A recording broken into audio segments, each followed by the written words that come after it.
mentally. And Mike Sullivan's system, you gotta, it's demanding, and I think that mental fatigue played a huge role in what happened against Washington last year. So true, so true. I remember hearing about that. It's not just a physical thing. You have to, with his system, you have to commit to it. And if you only partially commit to it, it's going to be a disaster. And it's going to look terrible. Yeah. It's going to stick out like a sore thumb. And I think back to that, 10-0 Chicago game, last year. I mean, that was an example of what happens when things don't go well, and you kind of get exposed in this system if you're not on point. And they weren't that night, that's for sure. Yep. All right, sir. This was awesome. Thank you so much, Jessie Marshall of The Athletic. I hope we get to do this again sometime soon. Anytime, buddy. You let me know, and I'll be there. All right. See ya. All right. Thank you. Okay, now some more hockey talk. I have on Dan Kingerski from PittsburghHockeyNow.com. How are you doing, sir?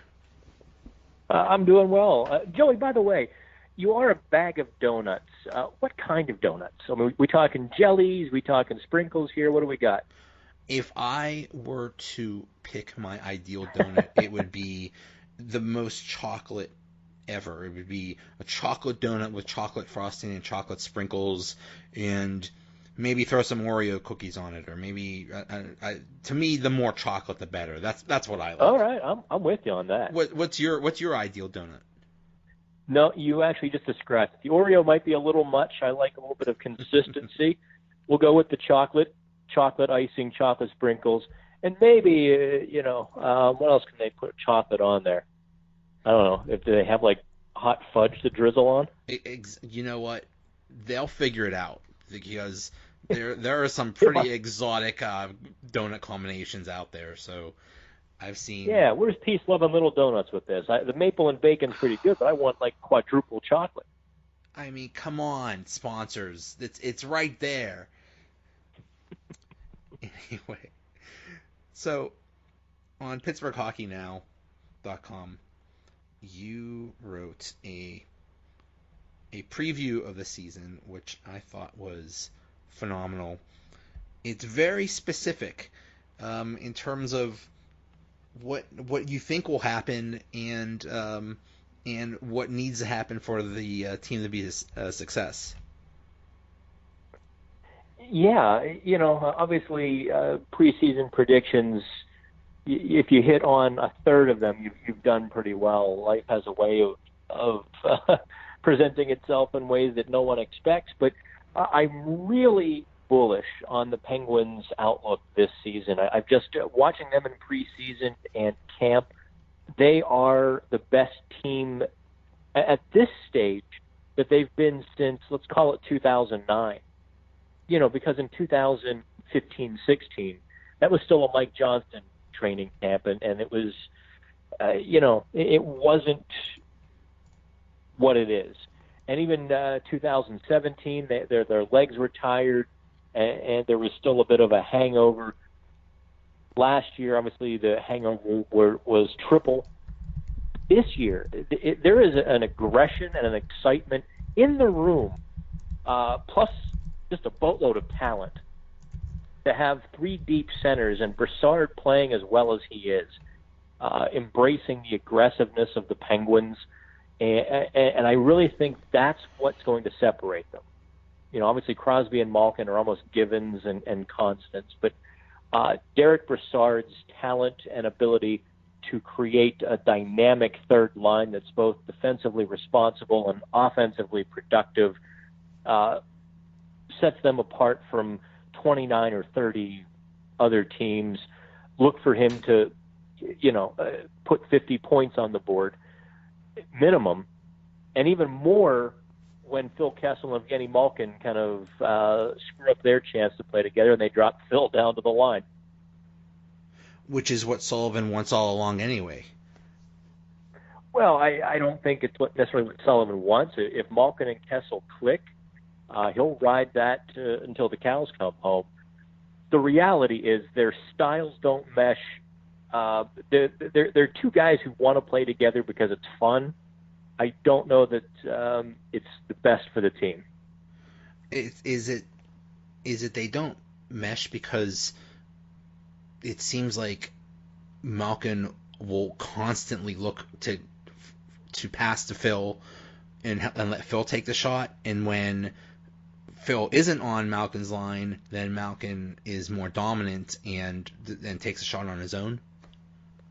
Well, I think you've touched on part of it in that Malkin is looking for Kessel. And that takes away a big chunk of Malkin's power game, of him being a goal scorer and really one of the very few power centers with that kind of skill. Additionally, Kessel isn't a shooter on that line. He becomes a guy looking for Malkin. And so you've got this, you take it. No, you take it. And they really just they minimize each other's games instead of maximizing each other. It's one of those things that on paper it looks good. In reality, it's terrible. It's funny how, Crosby, Malkin, now Kessel has been on this team for a while.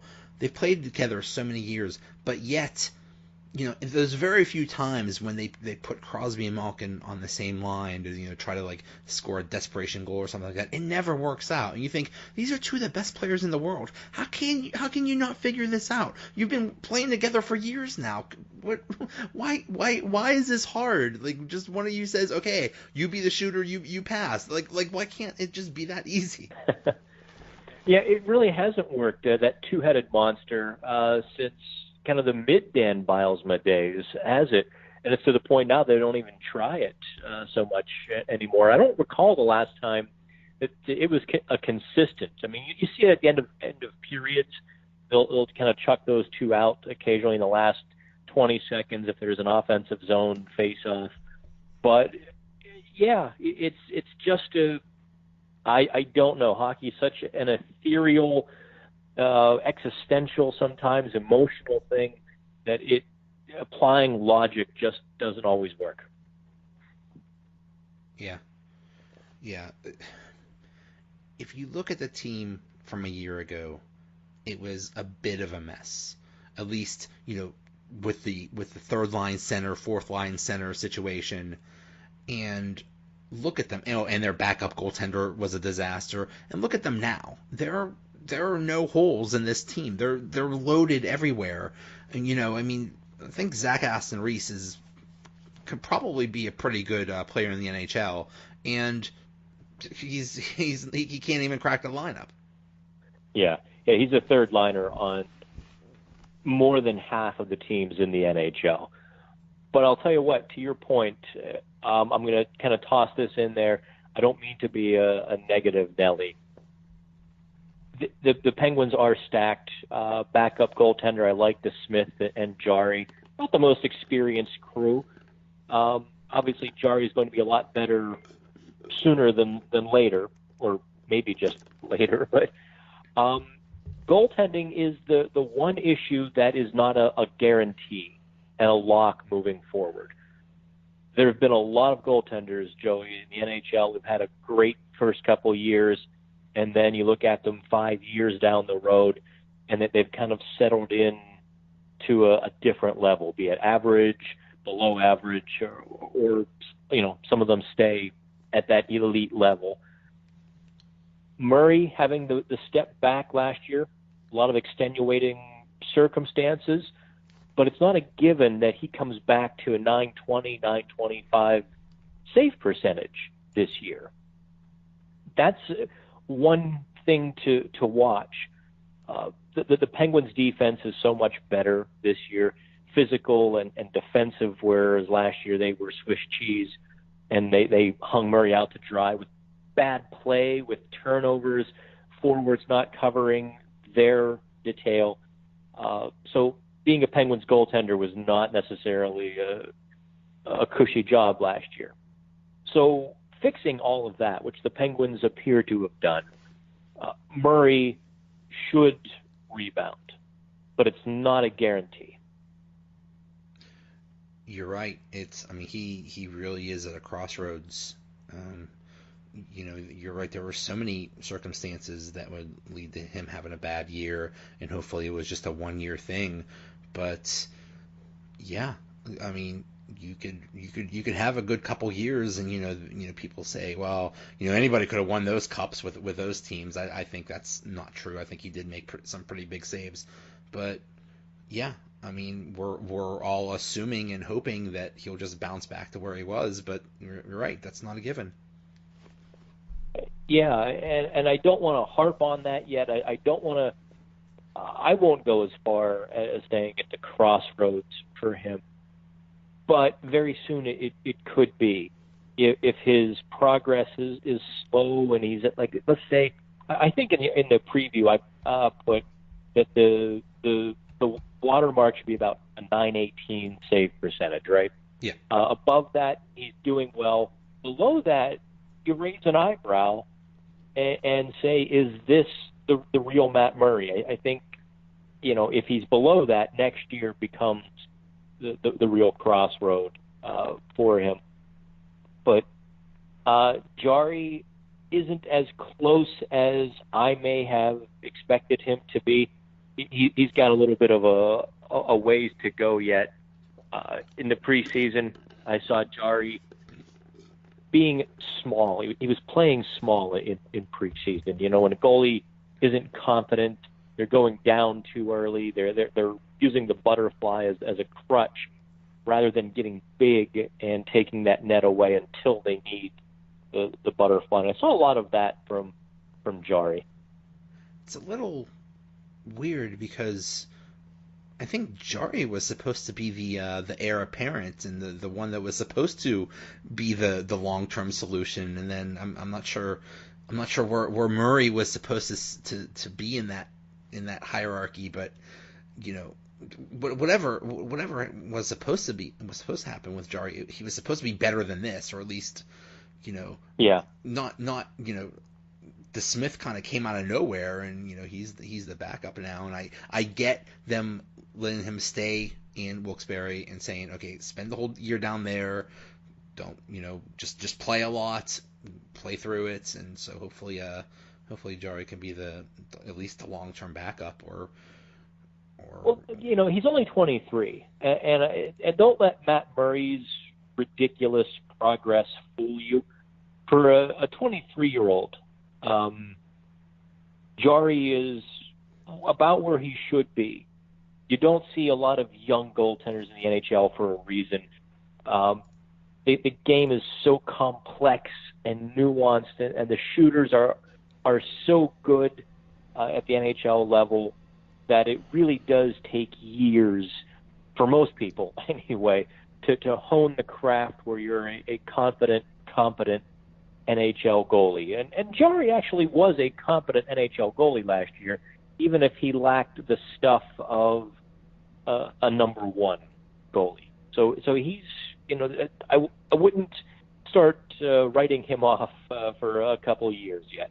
Yeah. He was no Antti Niemi, that's for darn sure. That was another thing, last year. I mean, you had the problem at there was no third line center, let alone a fourth line center. Then Antti Niemi just giving away games, and they were scheduled so many back-to-back games. It was just a brutal schedule, and just that 10-0 game at Chicago was just a killer. If you have any question about how much goaltending is a mental game, look at Niemi. He kind of bounced between the Penguins and Florida, went to Montreal and earned himself a contract. Yeah. Right? Yeah. Something clicked. He took a deep breath, whatever it was. He fit in Montreal. So much of the professional sports, but goaltending particularly, maybe as much or even more so than a major league pitcher, is a head game. Well, remember Fleury, he was having problems and had to see a sports psychologist. Exactly. I think most of them do at this point. Yeah. I don't think there's. You just think. I don't know I'm now